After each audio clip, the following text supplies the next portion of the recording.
world 3 under the aspect of being and non-being. They are stamped well with the stamp of suchness which is gained by the triple emancipation. They will have an intuition into the self-nature of all things by the wisdom which is acquired within themselves, and thus get away from such ideas of reality as to lead themselves to realism and nihilism. 70. Further, Mahamati, the thesis, all things are unborn, is not to be maintained by the Bodhisattva Mahasattva as valid. Why?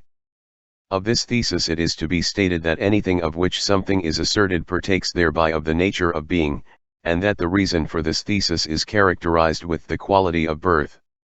While it is being asserted by the Bodhisattva Mahasattva that all things are unborn, the very assertion destroys his thesis. The thesis that all things are unborn acts against the one who holds it because it is born of the principle of mutuality. Even when this thesis of no birth is to be maintained within the extent of existence itself, the notion of no birth cannot hold itself in it, and the statement, the thesis, that all things are unborn is destroyed since it is dependent on the members of the syllogism. As regards the thesis maintaining the no birth one of being and non-being, Mahamati, this thesis, to be valid, must be within the limits of existence itself. But there is no aspect of existence which can be regarded either as being or as non-being. If, Mahamati, the no birth of all things is to be asserted by this thesis of no birth, the very attempt defeats the thesis itself. Point 2. Therefore, this thesis is not to be upheld. Because many faults come out in connection with the members of the syllogism, and because in these syllogistic members there is a mutual mixing up of reasons, this thesis is not to be upheld. As with the thesis that all things are unborn, so with the thesis that all things are empty and have no self-nature. Neither is to be maintained by the Bodhisattva Mahasattva. But, Mahamati, this is to be pointed out by the Bodhisattva Mahasattva, that things in their self-nature are like Maya, like a dream. For they are in one way perceived as existing and in another way are not perceived as such, and all things are thus seen in two ways, in accordance either with knowledge or ignorance. Let it be pointed out that all things are like Maya and a dream, except when the feeling of fear is aroused in the minds of the ignorant. Mahamati, the ignorant and the simple-minded are addicted to the views of being and non-being, and are liable to tremble at our teaching. Mahamati, let them not be frightened away from the Mahayana. So it is said. 48. There is no self-nature, no thought construction, no reality, no Mahavijnana. These, indeed, are so many discriminations cherished by the ignorant who like a corpse are bad logicians. 49. All things are unborn. This thesis is established by all the philosophers. But nothing whatever is ever born, no establishment is needed, things are all linked by causation. 50. All things are unborn. No such discrimination is made by transcendental knowledge. When a certain conclusion is made depending on a cause, there is no sound judgment in it. 51. As a hairnet is what is wrongly perceived by those who are dim-eyed, so existence discriminated as real is due to the wrong discrimination of the ignorant. 52. The triple world is no more than thought construction, there is no reality in its self-nature. By means of this thought-constructed reality, logicians go on discriminating. 53. Individual form, reality, thought construction. These are only a mental disturbance. Transcending all this, my sons will walk where there is no discrimination. 54. As in a mirage in the air, the thought of water is cherished where there is no water, so things are seen by the ignorant otherwise than by the wise. 55. The insight of the wise, who move about in the realm of imagelessness, is pure, is born of the triple emancipation, is released from birth and destruction. 56. Where all things are wiped away, even a state of imagelessness ceases to exist for the Yogins. In the sameness of existence and non-existence, the fruit of wisdom is born to the wise. 57. How does existence cease to exist? How does the sameness take place? When the mind fails to understand the truth, there is disturbance inside, outside, and in the middle. With the cessation of the disturbance the mind sees the sameness. 71. Further, Mahamati said, "It is told by the Blessed One again, that true knowledge is gained independent of any object supporting it. And whatever statements one makes about it are no more than thought construction. And that as this thought construction is not to be seized as real, the seizing act of the seizer itself ceases, and when there is thus no seizing, knowledge which is known as discrimination no more evolves. Now, Blessed One, how is transcendental knowledge unobtainable? Is it unobtainable because of our not recognizing the generality and individuality of things, their pluralities, their unities? Or is it unobtainable because such ideas as individuality, generality, multiplicity, and self-nature overpower one another? Or is it unobtainable because of the obstructions presented by a wall, a mountain, an earthwork, a rampart, or by earth, wind, water, or fire? Or because of remoteness or nearness? Or does the knowledge fail to obtain its object of cognition because of the imperfection of the sense organs due to youth, age, or blindness? If, Blessed One, knowledge was not obtainable because of our not recognizing individuality, generality, unity, and plurality, then, Blessed One, such cannot be transcendental knowledge. It is to be called ignorance, for in spite of the fact that objects to be known are before us we do not know them.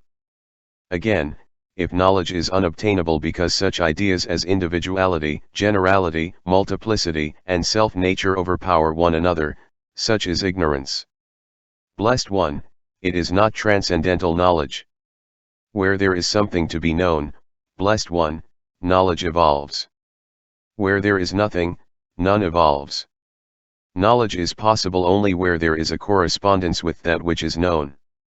Again, if knowledge is unobtainable because of the obstruction presented by a wall, mountain, earthwork, rampart, or by earth, water, wind, or fire, or due to farness or nearness, or on account of the imperfection of the sense organs as in the case of an infant, the aged, and the blind, such as is unattainable is not transcendental knowledge. It is ignorance, for the object to be known is there but the knowing faculty is lacking. Said the Blessed One. Mahamati, such knowledge as is unobtainable is not ignorance, such is transcendental knowledge. Mahamati, it is not ignorance. It is not because of the deeper sense that I say this. But when we know that there is knowledge gained independent of any supporting object, whatever statements we make about it are no more than thought constructions. That transcendental knowledge is unobtainable is due to the recognition that there is nothing in the world but what is seen of the mind. And that these external objects to which being and non-being are predicated are non-existent. As this knowledge is unobtainable, there is no evolving of knowing and known, and as thus the triple emancipation is realized, there is unattainable knowledge which is transcendental. But logicians being under the habit energy of the wrong reasoning which has been carried on since beginningless time as to existence and non-existence are unable to know all this. And, while not knowing it, they are concerned with such notions as external objects, substances, forms, indications, existence and non-existence. And yet they declare that the cessation of discrimination is the state of the mind only. As they are tenaciously clinging to the thought of an ego soul and all that belongs to it, they are really unable to understand what is meant by the doctrine of mind only, and go on discriminating knowing and known. And because of their discriminating knowing and known, they think of things as existent and non-existent, and declaring that transcendental knowledge is unobtainable, abide in nihilism. So it is said. 58. If transcendental knowledge fails to see an objective world which lies before it, such is ignorance and not knowledge. This teaching belongs to the logicians. 59. If transcendental knowledge fails to see, though various obstructions far and near, its own unique object that does not present itself as an object, such is to be called wrong knowledge. 60. If transcendental knowledge fails to know, on account of defective senses such as infancy, old age, and blindness, its own object which is present, such is to be called wrong knowledge. 72.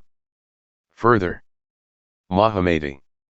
The ignorant and simple-minded keep on dancing and leaping fascinated with their wrong reasonings, falsehoods, and self-discriminations, and are unable to understand the truth of self-realization and its discourse in words. Clinging to the external world which is seen of the mind itself, they cling to the study of the discourses which are a means and do not know properly how to ascertain the truth of self-realization which is the truth unspoiled by the fourfold proposition. Said Mahamati. Blessed One, it is just as you say. Pray tell me, Blessed One, about the characteristic features of the truth of self-realization and about the discourses on it, whereby I and other Bodhisattva Mahasattvas in future time, understanding what they are, may keep ourselves away from the wrong logicians such as the philosophers and those who belong to the vehicles of the Sravaka and the Pratyekabuddha. Said the Blessed One. Then, Mahamati, listen well and reflect well within yourself. I will tell you. Certainly, Blessed One. Said Mahamati the Bodhisattva Mahasattva and gave ear to the Blessed One. The Blessed One said this to him. Mahamati, there are two forms of teaching the truth attained by the Tathagatas, Arhats, fully enlightened ones of the past, present, and future. They are the teaching by discourses, and the teaching by the establishment of self-realization. What is meant by the studying of the discourses is this, Mahamati. There are various materials and canonical texts and discourses by which sentient beings are taught according to their dispositions and inclinations. What then is the truth of self-realization by which the Yogins turn away from discriminating what is seen of the mind itself? There is an exalted state of inner attainment which does not fall into the dualism of oneness and otherness, of bothness and not-bothness, which goes beyond the Citta, manas, and Manovijnana, which has nothing to do with logic, reasoning, theorizing, and illustrating, which has never been tasted by any bad logicians, by the philosophers, Sravakas, and Pratyekabuddhas, who have fallen into the dualistic views of being and non-being. This I call self-realization. This, Mahamati, is what characterizes the truth of self-realization and discoursing on it, and in this you and the other Bodhisattva Mahasattvas are to discipline themselves. So it is said. 61. I have two forms of teaching the truth: self-realization and discoursing. I discourse with the ignorant and disclose self-realization to the Yogins. 73. At that time again, Mahamati the Bodhisattva Mahasattvas said this to the Blessed One. It was told at one time by the Blessed One, the Tathagata, the Arhat, the fully enlightened one, that the Lokayadika who is skilled in various forms of incantation and in the art of eloquence is not to be honored, adored, and reverently attended upon. For what one gains from such devotions is worldly enjoyments and not the Dharma or truth. For what reason is this said? Blessed One, that by devoting ourselves to the Lokayadika who is skilled in varieties of incantations and in the art of eloquence, worldly enjoyments are gained but not the Dharma or truth. Said the Blessed One. The Lokayadika who is skilled in varieties of incantations and in the art of eloquence, Mahamati, puts the minds of the ignorant in utter confusion by means of various reasonings, by clever manipulation of words and phrases, and what he teaches being the mere prattle of a child as far as one can make out is not at all in accordance with truth nor in unison with sense. For this reason, Mahamati, the Lokayadika is said to be skilled in varieties.